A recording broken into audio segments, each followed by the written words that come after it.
X-Men Apocalypse. So in the film X-Men Apocalypse, the ancient mutant and Sabanur Apocalypse himself, Oscar is played by Oscar Isaac, is inadvertently revived in 1983, and he plans to wipe out modern civilization and take over the world, leading the X-Men to try to stop him and defeat his team of mutants in the form of the Four Horsemen. Okay, so I remember when this movie first came out, critics were like giving nothing but negativity when it came to this movie. I saw the movie with my friend at the time. This movie came out in 2016. I saw this movie with my friend, and this is one of those instances, ladies and gentlemen, where I don't agree with the critics. Like, usually, yeah, I agree with them. Everything that they're saying, I agree with it, and it's completely true. But this is one of those instances where, like, I don't agree with it. Like, I thought this movie was good. I thought it was really good. I thought this movie was good, pretty solid, not great. Hell no, it's not perfect. But I would choose this movie over the New Mutants, over The Last Stand, over Origins. That's how much I like this movie. Like, this movie, I put them above those three movies. And I really don't understand what the critics are saying about this. I don't understand why they're trashing so much about this movie, because I thought it was pretty solid. I thought it was a good movie. But, yeah. Now, like I said, this movie isn't perfect, or don't get me wrong, it's not perfect or anything. And we'll talk about that.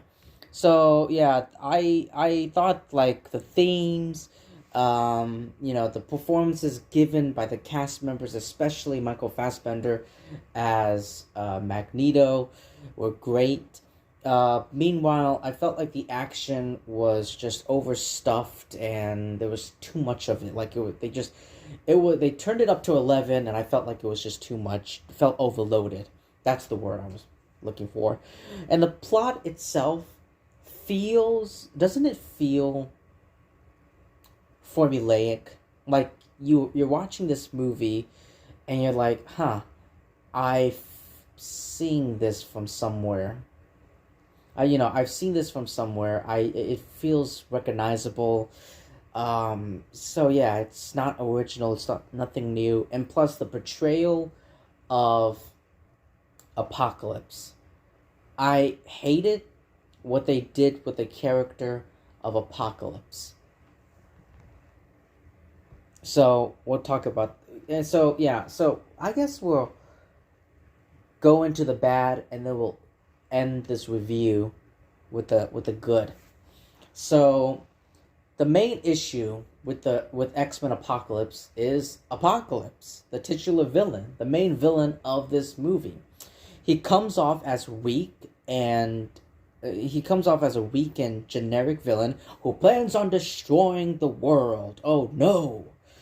He also doesn't really do much throughout the entire movie except form the Four Horsemen, and that's pretty much it. Besides that, he's also very small and skinny.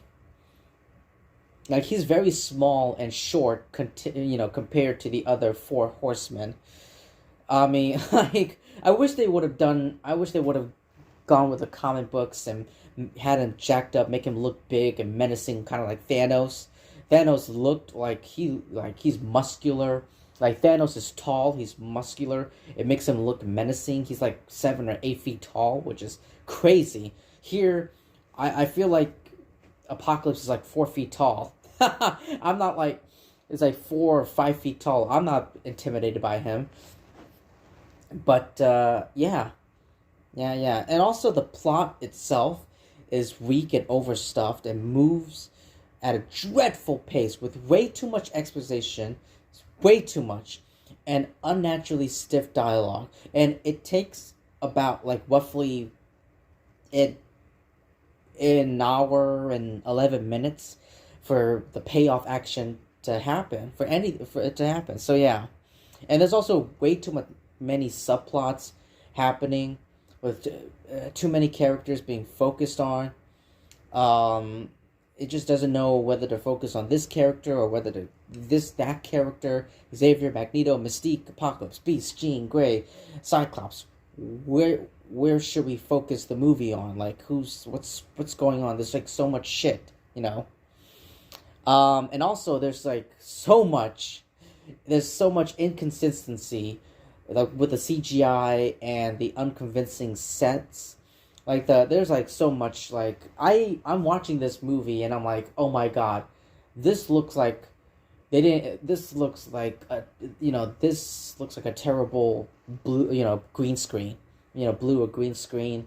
Actually, I believe it or not, I actually don't know the difference between a blue screen and a green screen. Like, isn't a screen? But anyway, yeah, I can tell that, okay, this is a green screen, that's a green screen. There's like too many green screens, and the CGI doesn't look very convincing.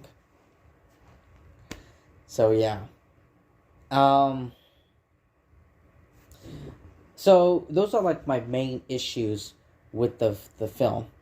This film also had a joke in a movie where the main characters the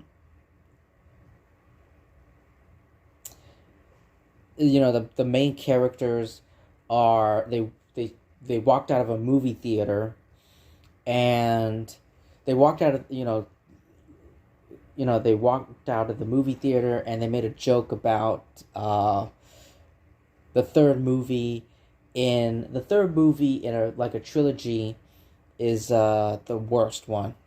Like, at least they said, I think Jubilee said it. Was it Jubilee or Jean Grey?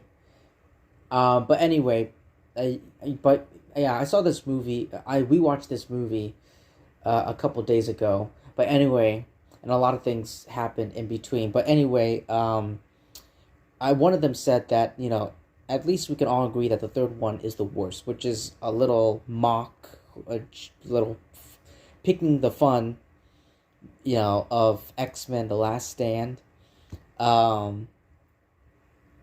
Yet, this movie repeated some of the problems that were in The Last Stand, like the poor development of Jean Grey. That's another issue with the film. And also, Havoc dies in this movie. But I don't know. It's not really an issue, more like a little nitpick. His death really didn't have much of an impact. It didn't really.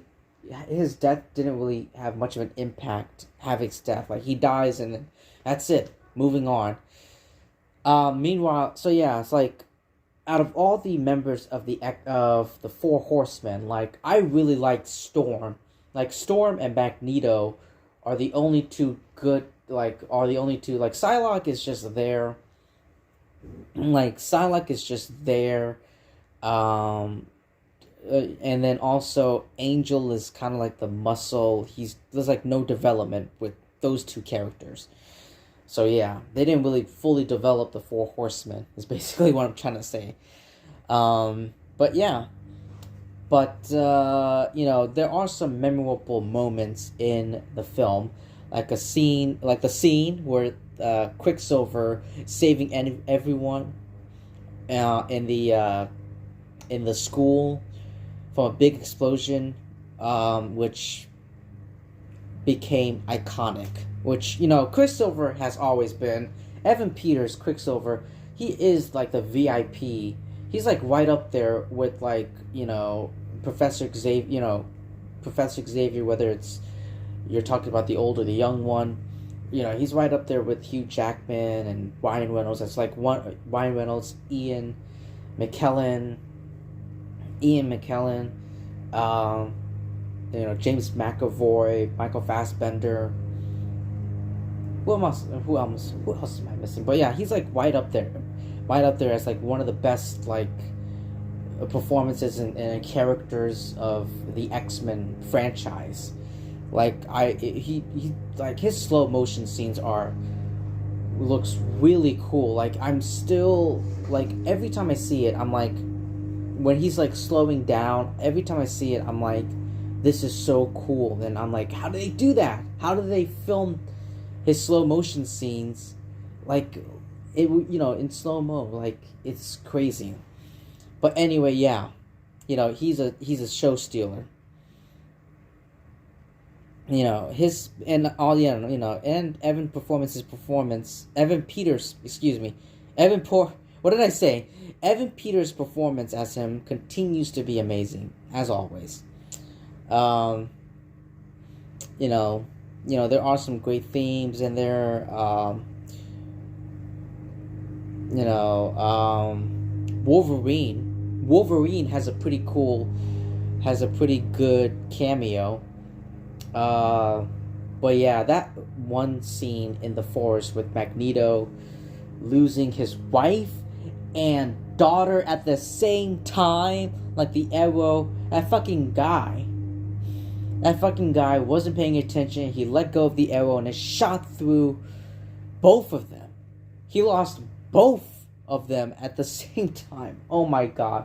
And Michael Fassbender gave a very emotional performance. Wow. But, yeah. The reviews have been mixed. People are criticizing the film's unoriginal, plot and the overuse of CGI. But that's pretty much it for X-Men Apocalypse. But yeah, just like overall, there are some cool moments, like Quicksilver and Wolverine. But again, like there's the main issue with Apocalypse as a villain himself. The plot is unoriginal and weak. There's this like unconvincing CGI effects and green screen, and it's all not impactful. But anyway, if you've seen X-Men Apocalypse, let me know what you thought about it in the comment section below. Did you like it? Did you hate it? Or are you in the middle? Let me know in the comment section below. Please like, comment, subscribe, and I will see all of you lovely people really soon.